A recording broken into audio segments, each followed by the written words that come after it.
Di video sebelumnya, penyerangan ke rumah klan Kagemori berhasil dibereskan. Namun mereka tidak mendapatkan petunjuk siapa yang menjadi dalam penyerangan tersebut. Karena itu Yuru juga belum menemukan titik terang tentang di mana keberadaan orang tuanya. Dan yang paling membuat sangat penasaran, Asa mengaku sudah pernah mati satu kali. Lalu seperti apakah kisah seru selanjutnya? Mari kita langsung botakin saja. Lanjut baang.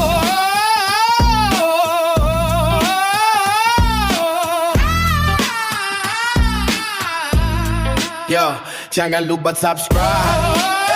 Jangan lupa subscribe. Jangan lupa lanjut baang.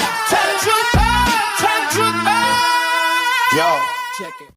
Nah, sebelum lanjut, kita diperlihatkan dulu kisah masa lalu dari Yuru. Saat itu, Yuru diserang oleh seseorang. Yuru mengira orang yang menyerangnya itu adalah bandit karena memiliki kumis dan janggut yang brewok. Saat itu, Yuru hampir dibunuh oleh orang itu. Namun senjata Yuru dan anak panah ayahnya itu lebih dulu membunuh orang tersebut. Ya, kejadian itu menjadi pengalaman pertama bagi Yuru yang merasakan niat membunuh dari orang lain. Saat itu, Yuru juga merasakan hawa penolakan yang seolah berkata dunia tidak membutuhkanmu.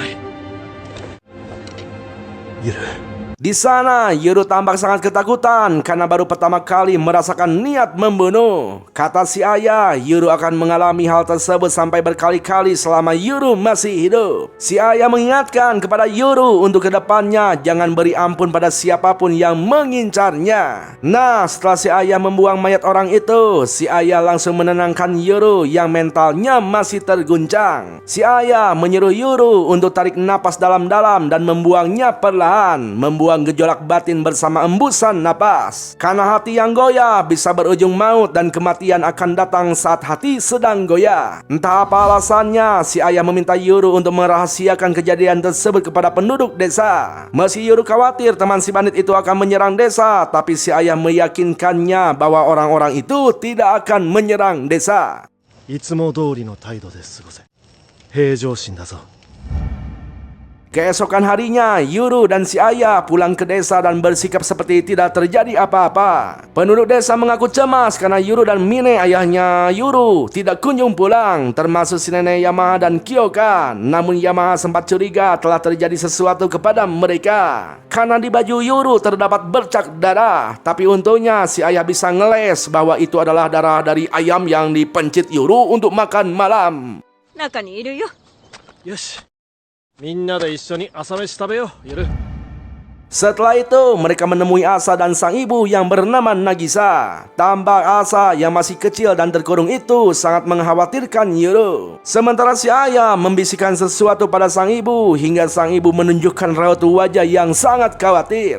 Setelah kejadian itu, tidak lama si ibu dan si ayah pergi dari desa meninggalkan Yuru seorang. Karena Asa yang asli dibawa kabur oleh si ibu dan si ayah, penduduk desa dan nenek Yamaha membuat Asa palsu agar Yuru tidak ikut pergi dari desa. Itu artinya selama 10 tahun Yuru ditipu penduduk desa oleh Asa yang palsu. Dan saat ini Asa yang asli mengaku telah mati satu kali. Asa bercerita setelah dia kabur dari desa Higashi dan lolos dari berbagai pengejaran, Asa menyangka akan aman karena dilindungi oleh klan Kagemori. Tapi nyatanya orang tuanya hilang dan Asa diculik saat berusia 15 tahun oleh pembunuh desa Higashi. Dan disitulah Asa dibunuh dan mendapatkan kekuatan Kai. Saat itu setelah Asa dibunuh, dia memasuki alam baka, lebih tepatnya berada di perbatasan dunia kematian dan dunia manusia. Di sana Asa bertemu dengan Sugai pemilik Kai.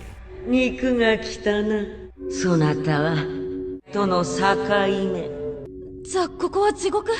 Setelah memberitahu Asa telah mati, Sugai itu mengambil sebuah catatan dan menunjukkannya kepada Asa bahwa tertulis di sana tempat itu disebut Yomotsu Hirasaka oleh manusia. Asa pun ingat karena tempat itu mirip dengan cerita kuno yang diceritakan si ayah kepadanya. Menurut legenda, desa saat siang dan malam setara di sebuah desa timur. Anak kembar yang lahir akan mengunjungi alam baka dan jadi pengguna para Sugai. Tapi lebih tepatnya tempat itu diambang alam baka neraka, dan untuk bisa mencapai ke sana si kembar harus mati dulu. Orang yang sudah berada di sana bisa memilih dua jalan, yaitu mau tetap mati atau menerima si Sugai. Lebih jelasnya, jika Asa ingin mati, Asa tinggal ngajleng ke bawah, tapi jika Asa ingin hidup kembali, Asa harus mengambil Kai. Kekuatan Kai itu bisa menghabisi pemimpin musuh untuk mengakhiri perang sendirian. Bisa juga jadi pahlawan jika eranya tepat dan banyak kegunaan lainnya. Tapi sebagai gantinya, banyak orang yang akan mencoba memanfaatkan Asa, dan Asa bisa saja merasakan neraka saat hidup hingga menganggap mati akan terasa lebih ringan. Kala itu Asa merasa sudah kehilangan arah semenjak orang tuanya diculik, dan mungkin ayah dan ibunya mengalami hal itu karena Asa. Oleh karena itu, lebih baik Asa mati daripada harus merasakan neraka dunia karena hidup tanpa keluarga. Namun, seketika Asa teringat Yuru yang mungkin juga dibunuh dan dibawa ke tempat tersebut.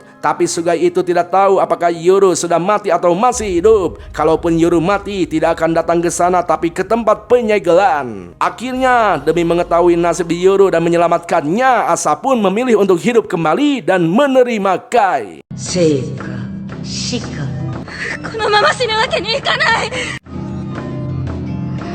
Tampaklah dua orang pembunuh dari desa Higashi yang menjadi pelaku pembunuh Asa. Saat itu sepertinya mereka kurang yakin bahwa yang diculiknya itu Asa yang asli. Karena setelah dibunuh, Asa tidak kunjung hidup kembali. Namun mereka tidak terlalu khawatir karena masih ada Yuru yang bisa mereka bunuh untuk membangkitkan kekuatan penyegelnya. Dan untuk kekuatan penyegel saja cukup untuk mereka menggerakkan dunia. Tapi tiba-tiba...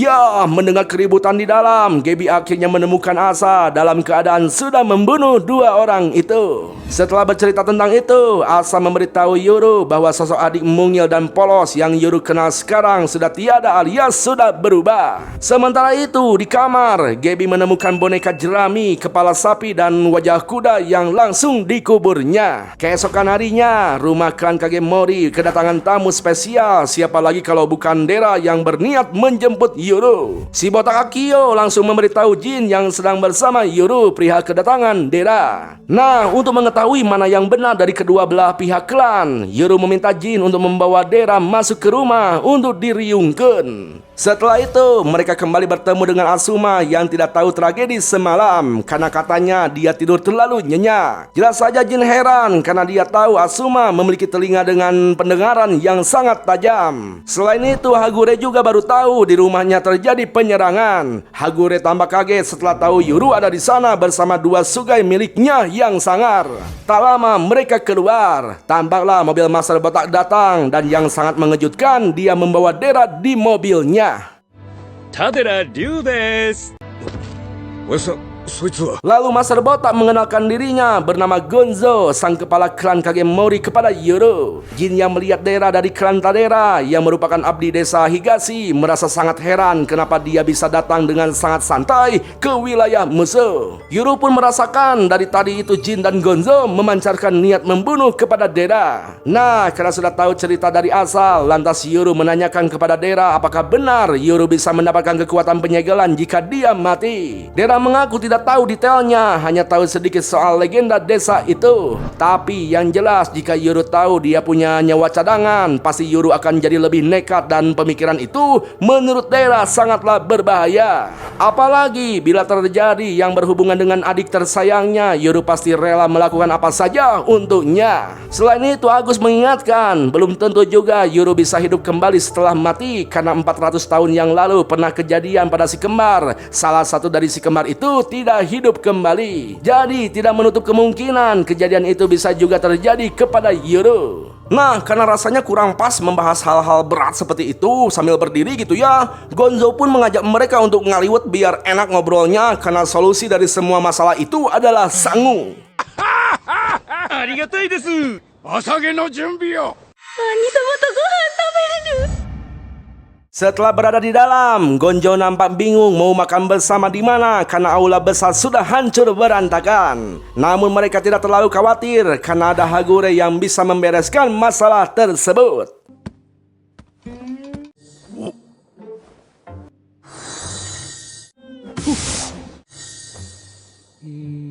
消えた。まっしょほいほい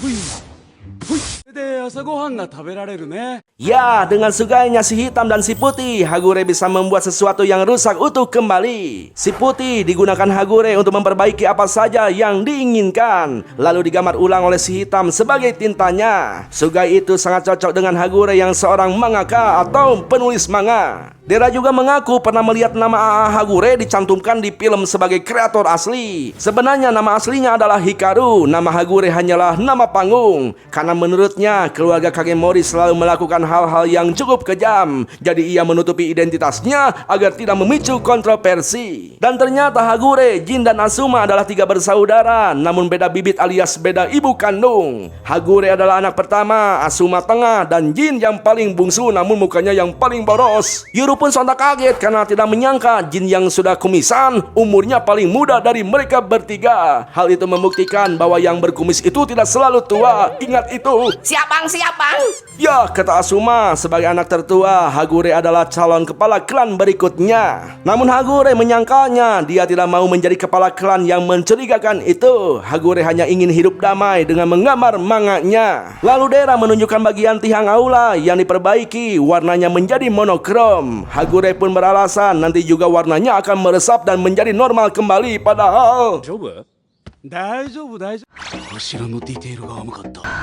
にしないとエッジが生活感がない。この人の出入りが多い場所はテイクだ。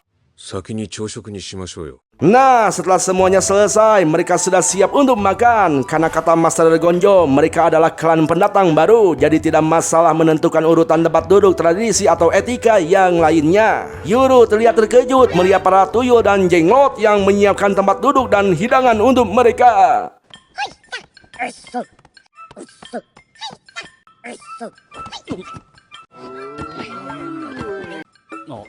どうも。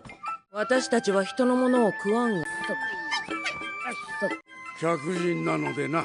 Di tengah asiknya makan, Jin menyalahkan Dera terlibat dalam serangan Sugai semalam. Karena waktunya sangat pas di mana saat datang Yuru ke sana gitu ya, mereka langsung menyerang dan siangnya Dera datang menjemput. Selain itu, Jin pernah mendengar bahwa anggota klan Tadera bisa melewati penghalang. Namun Dera menyangkalnya karena dia tidak tahu cara melewati penghalang klan lain. Lalu Dera bertanya kepada Asa apakah dia aman hidup di klan Kagemori. Asa pun mengaku bahwa mereka memperlakukannya dengan baik. Daripada Asa berkeliaran di luar, dia akan menjadi bulan-bulanan pembunuh bayaran. Asa juga mengaku ditangkap pembunuh bayaran dari desa Higashi saat berada di luar, lebih tepatnya saat di puskesmas. Dera pun penasaran, Asa ke puskesmas pasti punya sakit parah. Asa pun mengaku punya riwayat sakit tukak kelambung akibat dari banyaknya pikiran karena terus-menerus diburu oleh agen desa Higashi. Asa meminta kepada Dera agar berhenti memburunya, tapi Dera menyangkal karena bukan dia yang melakukannya atau menyuruh mereka. Di sana Dera penasaran Asa bisa ke puskesmas apakah pakai BPJS atau umum. Karena kalau pakai BPJS berarti Asa punya kartu keluarga. Jika ada kartu keluarga, kemungkinan Yuru juga bisa dimasukkan agar bisa membuat BPJS. Tapi Asa mengaku tidak terdaftar di kartu keluarga karena saat akan mengurusnya orang tuanya keburu menghilang setelah ada seseorang yang menyerang mereka. Di sana terungkap Dera baru tahu kalau orang tua si kembar telah menghilang. Ya, meski Dera berada di pihak desa Higashi, tapi dia belum pernah mendengar tentang orang tua si kembar yang hilang. Dera yakin yang melakukannya bukan komunitas dari desa Higashi yang dikenalnya. Dera mengaku tidak pernah menyerang siapapun. Dera hanya akan membunuh siapa saja yang memasuki wilayah desa. Dan hari ini juga Dera datang menjemput Yuru dengan damai tanpa membawa senjata apapun. Di sana Dera malah menuduh balik yang melakukannya itu adalah kaum ekstremis Kagemori karena Dera tahu mereka tidak sepenuhnya bersatu. Lalu Dera menanyakan apa yang sebenarnya ingin dilakukan kepala klan Kagemori terhadap si kembar. Dengan santai Gonzo menjawab ingin menjadikan Yuru dan Asa sebagai pasangan kembar yang terakhir yang dilahirkan dan menyingkirkan desa Higashi yang melahirkan mereka yang tidak bisa melepaskan mimpi untuk menaklukkan dunia. Menurut Gonzo, dunia akan lebih baik tanpa Kai atau Pu. Namun Asuma tidak setuju dengan apa yang dikatakan Gonzo. Menurutnya si kembar yang dipilih untuk memegang kekuatan harus menggunakan kekuatan kekuatan itu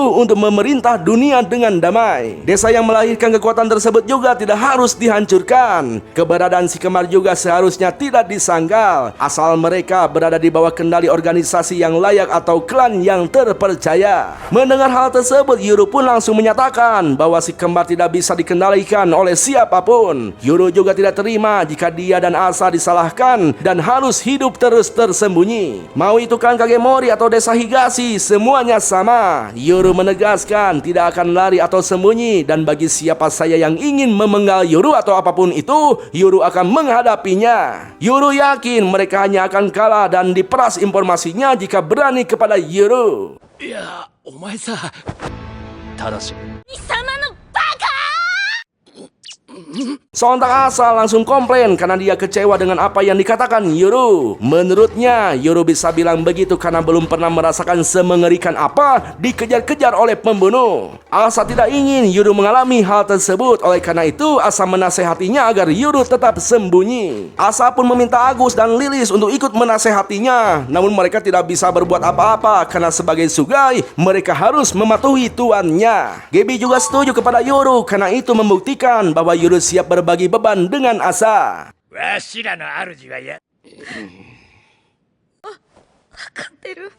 Lantas Gonjo menawarkan agar Yuru tinggal di sana demi keamanannya. Namun Yuru langsung menolaknya karena mustahil dia bisa hidup akur dengan orang yang sudah merusak desanya. Selain itu, bagaimanapun desa Higashi adalah tempat kelahirannya dan Yuru punya teman di sana. Yuru mengatakan akan mencari orang tuanya bersama Dera yang sebenarnya merasa keberatan karena Dera lebih setuju jika Yuru bersembunyi. Namun sebagai walinya, Dera tidak bisa menolak Yuru. 寺さんよろしくお願いします。 Setelah itu mereka diantar sampai ke pintu gerbang untuk pulang. Nah, karena Asa tidak bisa keluar lewat batas penghalang, Yuru pun berpikir bahwa Asa hanya pindah kurungan saja, tidak sepenuhnya bebas. Sebelum Yuru pergi, Asa menunjukkan foto orang tuanya kepada Yuru. Lalu Asa dipoto berdua dengan Yuru dan Asa merasa sangat senang karena berhasil mendapatkan foto Yuru. あの写真ゲット。 今猛烈に感動している Nah, karena si Agus dan si Lilis ingin dipoto juga, mereka pun meminta Asa mengabdikannya, namun malah tidak muncul. 幽霊みたいなものですしね。つがいは映らないんだよ。 Yuru yang belum puas melihat orang tuanya kembali meminta Asa menunjukkannya. Yuru pun tampak terharu melihatnya dan ingin tahu keadaan mereka berdua, yang menurut Asa mereka pasti baik-baik saja. Asa juga berjanji akan mencetak foto itu dan mengirimkannya ke tempat tinggal Yuru. Namun Yuru tidak menyebutkan RT RW-nya. Yuru hanya memberitahu nama kecamatannya saja. Ya, di sana Asa kecewa karena gagal mendapatkan alamat lengkap Yuru. Dera juga tidak memberitahukan alamat mereka karena takut terjadi sesuatu kepada mereka. Di sana Jin memberi keringanan, meski tidak memberitahu alamat lengkap, setidaknya Dera bisa memberikan akun Facebook atau TikToknya agar saat ada info orang tua si kembar, mereka bisa mengabari Dera. Tapi Dera tetap tidak mau memberitahunya karena takut nanti informasi tetangga malah terbongkar. Mereka pun berpikir untuk memberi kabar menggunakan cara primitif, misalnya pakai merpati atau apalah. Yuru pun memberi saran untuk menggunakan tanah asap, langsung ditolaklah, nanti dikiranya kebakaran woi. Akhirnya Jin menyerah dan memberi alamat bar milik klan Kagemori, di mana Dera bisa datang ke sana jika ada sesuatu. Dera pun tampak sangat senang, dari wajahnya terlihat jelas tampang tukang kaspon. Setelah itu barulah mereka pergi dari rumah klan Kagemori. Tapi sebelum itu Asa menjelaskan kepada Yuru bahwa orang tuanya kabur dari desa, sebenarnya ingin membawa Yuru namun dihalangi oleh nenek Yamaha. Yuru pun akhirnya mengerti bahwa dia bukan sengaja ditinggalkan di desa oleh keluarganya, tapi karena nenek Yamaha yang menghalanginya. Yuru merasa tidak sia-sia bisa datang ke klan Kagemori setelah mendengar apa yang dijelaskan oleh Asa. Lalu tiba-tiba Asa berlari memeluk Yuru dari belakang dan menyentuh punggungnya sambil mengingatkan Yuru agar menjaga kesehatan. 体大事にしてね。じゃあまた。 Ya, di sana Yuru benar-benar sadar dan yakin bahwa Asa adalah adiknya yang asli karena dulu ketika kecil Asa melakukan hal yang sama. 本当の妹だ Sementara Jin sepertinya menyadari ada sesuatu kepada Yuru, namun Asa melarangnya untuk menguntit agar kepercayaan Yuru tidak hilang kepada mereka. Sementara itu Gonzo menyayangkan Agus dan Lilis jatuh ke tangan Yuru karena seharusnya mereka dimiliki oleh pihak ketiga untuk mengontrol Kai dan Pu. Gonzo khawatir jika terjadi sesuatu, Yuru tidak akan bisa dihentikan. 勝った時に止められる手に入れてしまった Ya, segitu dulu bro ceritanya. Gimana nih? Masih mau lanjut lagi nggak nih? Ya pokoknya mah pemirsa yang budiman dan baik hati, jangan lupa like dan subscribe-nya ya. Pokoknya mah setiap konten yang ditonton ambil baiknya, buang buruknya. Terima kasih telah menonton. Sayonara, goodbye. Ingat jangan lupa bahagia ya pemirsa.